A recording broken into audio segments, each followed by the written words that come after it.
¿Qué tal? Muy buenas noches. Como siempre es un gusto saludarlos. Estamos aquí en Sala de Prensa en Caracol Ahora, a través de nuestra plataforma digital, donde hacemos análisis de los hechos más importantes del día. Hoy de uno que no tiene que ver con la política, sino de esta imagen, que sin duda retumba y nos genera una enorme preocupación, un enorme dolor. Estas imágenes fueron captadas en ríos del departamento de Nariño, a donde llegó la fuerza pública, la Policía Nacional, y que está allí todo el tiempo tratando de frenar todo tipo de flagelos. Pero este que ustedes ven, pues tiene un componente que uno lo puede denominar desastre ambiental. Esto no es un delito nuevo. Esto incluso alguna vez, si mal no recuerdo, hace unos 10, 11 años, hicimos un trabajo, hace unos 10 años ya, 9 años largos, para el programa Los Informantes, en el que mostrábamos en ese momento como una gran novedad, una aterradora novedad, de cómo inescrupulosos, especialmente amparados en grupos armados, chuzan y le hacen huecos a la tubería de los oleoductos que atraviesan zonas selváticas de Colombia, zonas boscosas. Le colocan una especie de válvulas y esos tubos que ustedes ven allí terminan en esos tanques improvisados a donde llega la fuerza pública, y allí de manera artesanal, y hay que decirlo, criminal, refinan el petróleo que se roban de esos oleoductos para hacer gasolina artesanal. Inicialmente lo hacían supuestamente para hacer una especie de combustible motor para lanchas, pero ahora el negocio, según lo han dicho y nos lo van a decir nuestros invitados, pues tiene unas dimensiones mucho más grandes. Utilizan ese combustible refinado de manera artesanal y de manera muy rústica y de manera criminal para refinar la coca y volverla cocaína. Estas imágenes son entregadas por la Policía Nacional y fueron captadas en lo más profundo de las selvas del departamento de Nariño, en el suroccidente del país. Alguien diría que es un fenómeno aislado. El gran problema es que estamos hablando de una masacre ambiental, porque lo que utilizan de lo que se roban, de ese combustible que ustedes ven a borbotones en este lugar, en algún lugar de las montañas de Nariño, pues la gran mayoría termina ahí, en ríos, quebradas, en arroyos, que al final de cuentas son los que surten a los acueductos de los principales municipios de esta región del país. De ese tamaño es el drama, y por eso hemos querido dedicar hoy Sala de Prensa aquí en Caracol Ahora para hablar del tema. Saludo a esta hora, después de la emisión central, de donde habíamos reportado este tema, al señor Teniente Coronel Johan Fabián Peña. Él es el comandante del Grupo de Operaciones Especiales de Hidrocarburos de la Dirección de Carabineros de la Policía. Coronel, un gusto saludarlo y gracias por acompañarnos. El gusto es mío, muchas gracias por la invitación. Coronel, ¿cuánto lleva usted dedicado a este tema? Bueno, la Dirección de Carabineros, en el caso mío particular, llevo 26 años dedicado a la institución, y la Dirección de Carabineros viene desde sus inicios, combatiendo todo tipo de flagelos criminales que tengan que ver con el daño ecológico y el daño ambiental que se genera en diferentes partes del país. Coronel, antes de ir con nuestro siguiente invitado, recuérdenos rápidamente, esta práctica, ¿cuándo la descubren las autoridades? ¿Cuándo descubren ustedes que abren estas, lo que llaman chazas, huecos, para robar el crudo y causar este desastre ambiental que vimos en las últimas horas? Bueno, esta práctica no es nueva, es una práctica que ya lleva mucho tiempo, en donde las diferentes estructuras criminales que delinquen en este sector, en especial en el Tumaco nariñense, se encargan de apoderarse del hidrocarburo y convertirlo luego en un refinado. Ellos denominan pate grillo para la utilización en diferentes partes de la cadena criminal. ¿Para qué lo usan? Yo decía, por lo que nos comentaba nuestra periodista, Coronel, para lo que llaman las cocinas del narcotráfico, para procesar la coca y volverla cocaína. ¿Para qué más lo usan? ¿Para qué más usan este combustible artesanal? Bueno, este combustible tiene varios usos. Puede ser utilizado tanto en la producción de alcaloides, puede ser utilizado en movimiento de maquinaria amarilla, puede ser utilizado en diferentes partes de la cadena criminal. Ya vamos a hablar en extenso y quiero su opinión en instantes, coronel, porque repito, ustedes son la primera línea y ustedes al final de cuentas fueron los que descubrieron este fenómeno. Ya voy de nuevo con usted porque saludo al profesor Germán Jiménez, es docente en biología, es experto en conservación ecológica de la Universidad Javeriana. Profesor Germán, un gusto saludarlo. Gracias por acompañarnos. Gracias, muchas gracias. Buenas noches y muchas gracias por la invitación. Profesor, nos contaba el coronel que pues esto no es nuevo, es una actividad que ya hace muchos años la han venido combatiendo. Ustedes en la academia, ¿qué han logrado determinar como magnitud de este daño que se está ocasionando a los ecosistemas en diferentes regiones del país? Sí, la magnitud es inmensa. ¿Por qué? Porque no es solamente el principio del derrame mismo que afecta de manera inmediata a algunas especies, esas especies que estén ahí cerca, ¿no? Sino que en la medida en que este crudo va entrando en los ecosistemas, va permeando diferentes niveles de esos ecosistemas, entonces afecta a una gran cantidad de organismos. Es decir, cuando uno hace la suma total, si puede decirlo de esa forma, del número de organismos afectados, yo podría estar hablando de que en unos cuantos días vamos a ver afectados cientos a miles de especies con estos tipos de derrames. Lo primero que uno piensa, profesor Germán, es, claro, uno dice el daño es enorme, pero uno cómo pudiera describir que lo que estamos viendo en pantalla en este momento, que petróleo crudo caiga de manera inmisericordia, no tengo otra manera de decirlo, sobre ríos, sobre, si usted lo ve, la vegetación que está en esta zona, esto es en plena selva, ya el coronel nos va a explicar los sitios exactos, pero el daño que causan, ¿qué tan grande es? El daño va desde daños inmediatos, por ejemplo, el crudo que entra en contacto con los animales, por ejemplo, se adhiere a su piel, se adhiere a sus tejidos, es absorbido por los tejidos de muchos animales. Digamos que aquellos que logran superar ese primer impacto porque se logran quitar o limpiar algo de este crudo, pues pueden sobrevivir. Pero hay otros que probablemente van a terminar bebiendo estas aguas. Uy. Consumiendo todos los animales que están en estos ecosistemas, entonces van a terminar envenenándose, ¿no? Como va a suceder pues probablemente también con población humana que termina no solamente bebiendo el agua, sino consumiendo seguramente productos derivados de estos ecosistemas, ¿no? Entonces sí, el daño es inmediato, hay un daño inmediato a los animales, a las plantas también sus tejidos se ven afectados, obviamente porque entra en contacto este hidrocarburo. Esos hidrocarburos, por ser de origen orgánico, tienen una afinidad muy fuerte por los tejidos tanto de plantas como de animales. Entonces, al terminar ahí, pueden permanecer cientos o miles de años inclusive en los ecosistemas sin ningún problema, adheridos a los tejidos de plantas y animales, tanto vivos como muertos.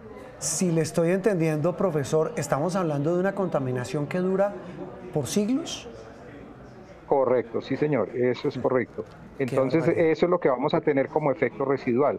Una contaminación inmediata, que es lo que estamos viendo, y una contaminación a mediano y a largo plazo. Es decir, inclusive así se hagan labores de remoción del crudo, ya hay una parte de ese crudo que probablemente ya entró en contacto con ecosistemas, ya permeó ecosistemas, ya se quedó en alguna parte de esos ecosistemas.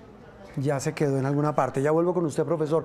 Coronel, nos decía usted, lo hablábamos, y yo hace muchos años, hace unos por lo menos 9 años, estuve con el equipo con compañeros suyos, colegas de la policía, de la dirección de Carabineros. Estuvimos en Nariño, recuerdo que fue cerca a Tumaco. Hoy esta práctica de, perdóname la expresión tan coloquial, perforar el tubo, los oleoductos, para sacar, eso además con el riesgo que puede causar de un incendio o de una tragedia, y ya nos comentaba el profesor Germán, el daño ecológico. ¿Qué tan común es en Colombia? Y se lo pregunto porque pues nosotros habíamos hablado de atentados, me acuerdo del ELN al oleoducto Caño Limón-Coveñas, hace muchísimos años, pero es que estos parecieran como pequeños atentados que se van volviendo el gran atentado contra los ecosistemas en Colombia. Bueno, esta práctica, como usted lo dice, ya viene presentándose hace varios años. Han tecnificado las diferentes formas de hacer la extracción ilícita. Y las diferentes, el año pasado, dentro de las diferentes operaciones que realizó la Dirección de Carabineros, se logró el desmantelamiento de 120 refinerías.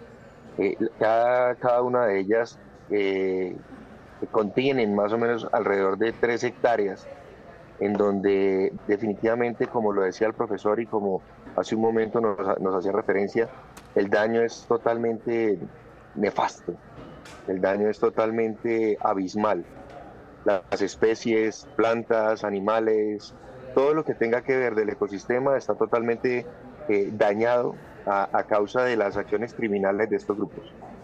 Estamos hablando de qué grupos, coronel, los que se dedican a patrocinar esta práctica de robarse el crudo del oleoducto y luego meterlo en estas cocinas improvisadas para procesarlo y volverlo un combustible artesanal. Bueno, tenemos que explicar primero cuál es el efecto que se tiene con respecto a lo que es el apoderamiento de hidrocarburos. Efectivamente, la empresa colombiana de petróleos Ecopetrol tiene unas líneas, que en este caso es el oleoducto trasandino, el cual pasa por diferentes sectores del área nariñense, y que dentro de una de ellas están los sectores de Llorente, Guayacana y algunos otros sectores de esta misma localidad. En esta parte se ubican diferentes personas o diferentes grupos criminales que se encargan de la extracción ilícita de este hidrocarburo, rompiendo el tubo de una manera artesanal y generando con él daño en la misma infraestructura, permitiendo que se presenten en ocasiones incendios, que se presenten explosiones, que se presenten daños cercanos a lo que es la parte de la tubería.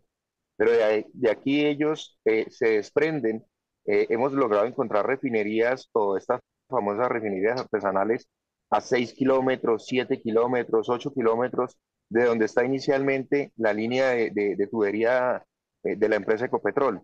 Al llegar ahí, ellos se encargan de generar una infraestructura artesanal que ellos conocen como las refinerías, en donde se encargan de procesar este hidrocarburo de una manera artesanal en unos tanques que denominan marcianos. Estos marcianos lo que hacen es, a través del calor y una condensación, producir el famoso refinado, por lo que ellos denominan pategrillo.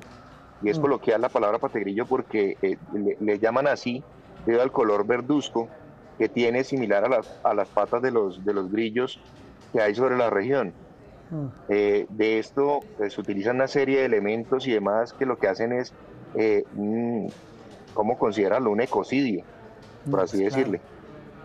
Mire, es que estábamos viendo ahí, coronel, eso que usted nos está narrando de manera exacta, lo estamos viendo en pantalla, los pategrillos, el combustible verdoso, los tubos que usted menciona, los tanques donde se refina.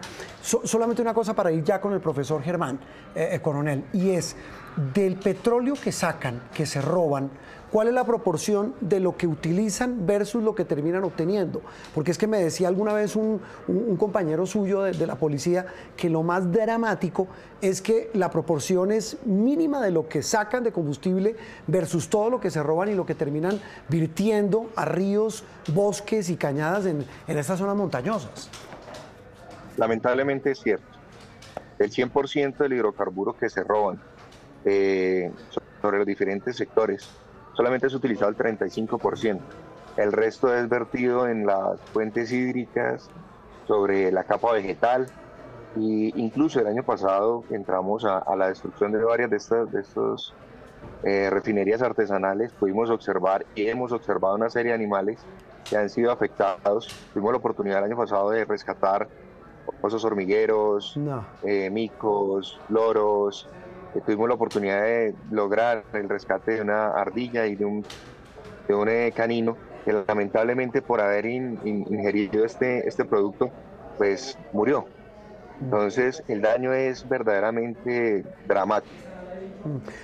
Profesor, estos tubos que nos menciona el coronel y estos sitios, es que estoy aterrado desde la distancia, entre donde está el hueco a los sitios donde ponen esas cocinas artesanales, esas refinerías, pueden pasar 4, 5 y hasta 6 kilómetros. El solo paso de ese tubo, estamos hablando de ecosistemas de qué tipo. Estos son selvas, son bosques, son montañas. ¿Qué han logrado ustedes establecer para tratar de dimensionar el daño que causan a los ecosistemas? Bueno, el tipo de ecosistemas que hay ahí generalmente son bosque húmedo tropical, El bosque húmedo tropical pues es uno de los ecosistemas más ricos alrededor del mundo. Cuando uno observa en las estadísticas mundiales cuáles son los biomas más importantes, pues el bosque húmedo tropical dentro de los biomas juega un papel importantísimo. Es un regulador de muchos ciclos, es un ecosistema que mantiene tasas altas de diversidad biológica de especies, tanto de plantas como de animales. Es un ecosistema que ofrece una cantidad de bienes y servicios ecosistémicos, como por ejemplo la regulación climática, la regulación de suelos, el mantenimiento del recurso hídrico, la regulación de las lluvias. Para todo eso es importante este tipo de ecosistemas que se están viendo afectados. ¿Hay alguna, yo no sé si puede llamarse medición, y excúseme la ignorancia, profesor, pero hay algún tipo de medición para... usted me dice, mire, hay contaminaciones por cuenta de este petróleo que se vierte allí que puede durar más de 100 años. ¿Hay alguna medida ya de cuánto pueden estar dañando los ecosistemas esto? Es que a mí esta imagen de este derrame a borbotones pues me genera una angustia y un dolor enorme. ¿Ya hay una medición de cuánto pueden estar dañando ecosistemas en el país por cuenta de esta práctica de robo de crudo de estos oleoductos?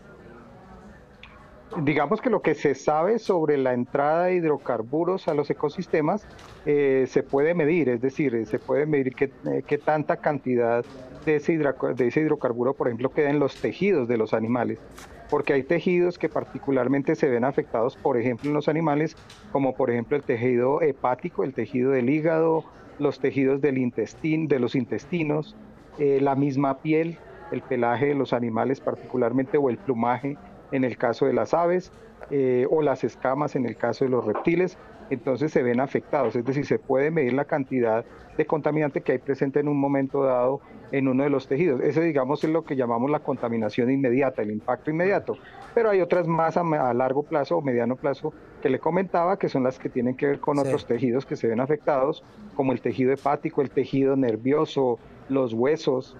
Todos esos tejidos, digamos, poco a poco se van viendo afectados. Entonces lo que se observa es que en las áreas donde hay contaminación, no solamente en este caso por hidrocarburos, sino otro tipo de contaminantes, entonces los animales y las plantas poco a poco van perdiendo su vigor natural.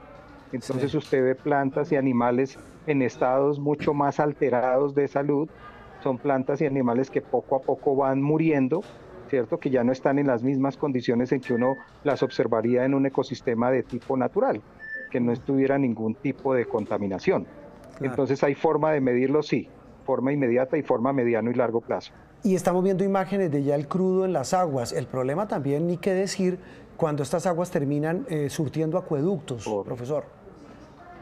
Sí, claro, porque pues vuelvo y repito, el hidrocarburo que cae ahí, primero es un compuesto orgánico muy pesado, es decir, son cientos, miles, millones de cadenas de hidrógeno, carbono, oxígeno, que están ahí amalgamadas en eso que llamamos el combustible, ¿cierto? Caen al agua, entonces eso lo que forma es una película que inclusive tapa la luz, entonces impide procesos como la fotosíntesis, por ejemplo, en los ecosistemas acuáticos. Si cae directamente en los tejidos de las plantas, pues va a impedir que ellas puedan llevar a cabo su fotosíntesis normalmente. Entonces esto es difícil de eliminar. Esta película, como lo hemos visto cuando se intenta hacer la limpieza de estos ecosistemas, pues esto se vuelve un proceso demasiado complicado, ¿no? Porque hay que hacer un arrastre, ese arrastre se lleva algo del hidrocarburo, pero otra parte de ese hidrocarburo queda ahí, y esa es la que es, digamos, la más letal a mediano y a largo plazo, porque finalmente termina incorporándose de una o de otra forma a los ecosistemas. Qué desconsuelo. Coronel, vuelvo con usted con algo, la pregunta del millón. Yo y muchos de nuestros, digo yo, de primera persona lo hablo, suena un poco odioso, repito, pero muchos han sido los colegas que los hemos acompañado en estas labores, a ustedes en diferentes regiones del país, y sabemos del trabajo abnegado que hacen estos hombres de la policía, hombres y mujeres, pero ¿sabe qué pensaba? ¿Hay alguien condenado por este tipo de delitos? Ustedes capturan gente, ustedes desmantelan estas estructuras. Estoy viendo aquí una cifra, y usted me la corrige. En lo que va de este año, es que estamos en... no, ni siquiera, perdóneme, entre el 1 y el 17 de febrero de este año van se han robado 165.000 galones. Estamos hablando de un delito que además tiene un impacto económico enorme, aparte del que nos mencionaba el profesor del impacto ambiental. Con todas estas cifras, con ese trabajo de ustedes, ¿hay alguien respondiendo por esto? Sí, señor. Bueno, la fuerza pública y no solo la Policía Nacional, a través de la Dirección de Carabineros, nuestro Ejército Nacional, a través de las diferentes unidades que se encuentran sobre el sector, hacen un esfuerzo impresionante con respecto a todo lo que tiene que ver el control para este delito, pues, que daña tanto el medio ambiente. En lo que va corrido del año se han destruido, en especial en este sector del Pacífico Nariñense, alrededor de 54 refinerías y nos han arrojado una serie de capturas, las cuales pues se encuentran a disposición para que pueda la autoridad competente determinar el proceso a seguir con ellos. Alrededor de 27 capturas se han generado. 27 capturas. ¿Y de esas capturas sabemos en qué terminan, coronel? ¿Han terminado en procesos? ¿En qué terminan Sí, ellos? precisamente los procesos que se llevan ya empiezan a surtir efecto, en donde nos demuestran cómo las cadenas criminales pues hacen parte de cada uno de estos andamiajes y son quienes directamente se hacen responsables de este proceso de la extracción ilícita y del daño como tal a la infraestructura petrolera del país. ¿Eso cuántos años de cárcel da, coronel? Bueno, depende del tipo de delito y entre a ser parte ahí, se pueden determinar algunos montos dentro de lo que es la pena. Pero ya eso lo determina directamente juzgados y fiscalías que se encarguen del proceso como tal a llevar. Le decía, coronel, que doy fe de la labor abnegada de los hombres de la policía y también del ejército en estas regiones. Incluso se convierten desafortunadamente en la única presencia del Estado en estas zonas donde estos grupos armados pues hacen estas cosas sin Dios ni ley. Y repito, solo con la presencia de la policía y del ejército pues tienen algún tipo de presencia estatal. Coronel, de verdad un gusto, gracias y volveremos a hablar. Un tema de una enorme y vital importancia para el país, el que se conozcan este tipo de fenómenos y el trabajo que ustedes están haciendo para combatir estos flagelos. Muchas gracias, coronel. No, muchísimas gracias a ustedes por invitarnos y gracias por hacer parte de esta preocupación, de este esfuerzo tan grande que hacemos tanto la fuerza pública como todos los integrantes de las diferentes instituciones para controlar el delito. Eso es cierto. Es el coronel Johan Fabián Peña, el comandante de Operaciones Especiales de Hidrocarburos de la Dirección de Carabineros de la Policía Nacional. Cierro con usted, profesor, con una cosa rápida. El tema es que tenemos que generar conciencia, porque en la policía hacen su trabajo, generan conciencia, nosotros a través de los medios lo hacemos. Pero, hombre, el problema es que estamos hablando de un negocio que vale millones. Correcto, sí, señor. Pues aquí lo importante es entrar en conciencia de que lo que se está haciendo está generando un efecto importantísimo sobre nuestros ecosistemas, sobre nuestra biodiversidad, sobre ese capital natural que tenemos nosotros para sobrevivir inclusive como especie a futuro. Entonces es importante que seamos conscientes y que obviamente pues estos delitos definitivamente se castiguen como debe ser y se impida sobre todo que se llegue a situaciones como estas, porque estas situaciones son tremendamente dañinas y alteran demasiado nuestros ecosistemas y poco a poco se van sumando, digamos, las que van ocurriendo en diferentes partes del país, se suman y digamos que el resultado final es que terminamos perdiendo ese capital valioso que llamamos biodiversidad, que es importantísimo para nuestra sobrevivencia. Ese es el más importante capital. Profesor Jiménez, de verdad un gusto y volveremos a hablar pronto. Muchas gracias. Muchas gracias a ustedes, que estén muy bien. Muy bien, el profesor Germán Jiménez, el coronel Johan Fabián Peña, aquí en Sala de Prensa hablando de una de las noticias del día. Ya viene el radar con otra de las informaciones de la agenda de este martes.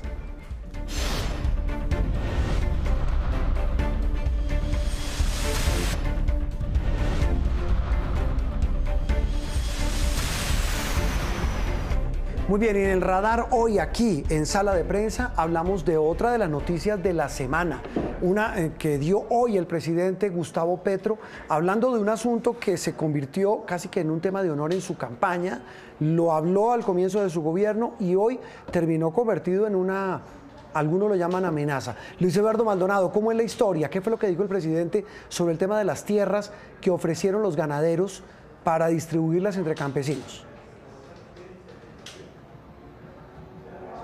La historia de Juan Roberto es que hace 5 meses, recuerda usted y televidentes, acá en Palacio, Fedegan, la ministra de Agricultura y el presidente firmaron un acuerdo para comprar 3 millones de hectáreas que están dedicadas a la ganadería, que según el presidente son improductivas y que tienen que pasar a manos de los campesinos. Pues hoy el presidente le dijo a Fedegan que confía en que no vayan a hacer conejo, que le cumplan al país, que vendan las tierras, porque de lo contrario, dice el presidente, el gobierno se verá obligado a echarle mano a otra alternativa, pero las tierras tienen que llegar a los campesinos. Por eso usted lo anota, algunos sectores ya están diciendo que es un ultimátum a Fedegan. Esto fue lo que dijo el presidente Gustavo Petro en un evento precisamente al que asistieron campesinos de varias regiones del país.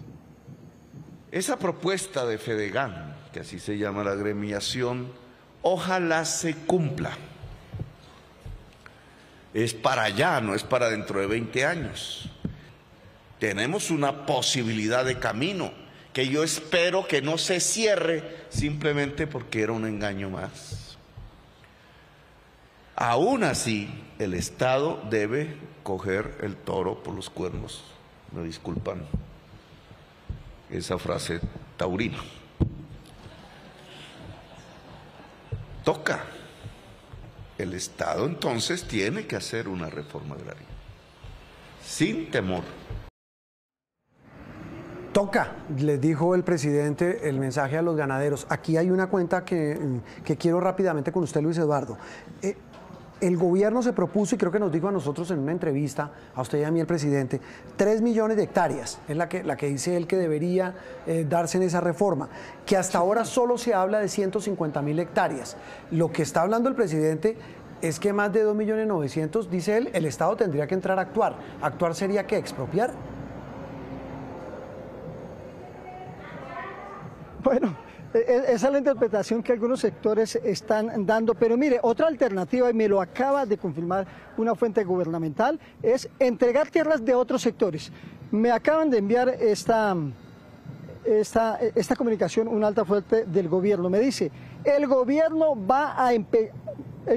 empezará a comprar la próxima semana hectáreas que ofrecieron otros sectores distintos a Fedegan y que tienen que pasar a manos de los campesinos. Es decir, el gobierno está mirando otras alternativas, pero además el presidente está muy preocupado porque de estas 3 millones de hectáreas, me lo dice la misma fuente presidencial, Fedegan solo ha ofrecido 499 predios que suman 247.000 hectáreas. El próximo lunes, el presidente ya citó para el próximo lunes al presidente de Fedegan, a la ministra de Agricultura, para que se sienten, miren cifras y quiere escuchar el compromiso del presidente de Fedegan en el sentido de que sí va a vender estas tierras. Yo llamé al presidente de Fedegan hace algunos minutos y telefónicamente me ha confirmado que hay voluntad, que Fedegan firmó hace 5 meses ese pacto con el presidente Gustavo Petro y que va a vender las hectáreas de tierra que se necesitan para los campesinos, para la paz total, para cumplir el primer punto del acuerdo de paz. El acuerdo que tiene que ver con la reforma agraria. Luis Eduardo, gracias. Terminamos hoy con esta noticia, con este anuncio del presidente, esta advertencia sobre el tema de tierras en el radar, aquí en Sala de Prensa, en Caracol Ahora. Feliz noche para todos.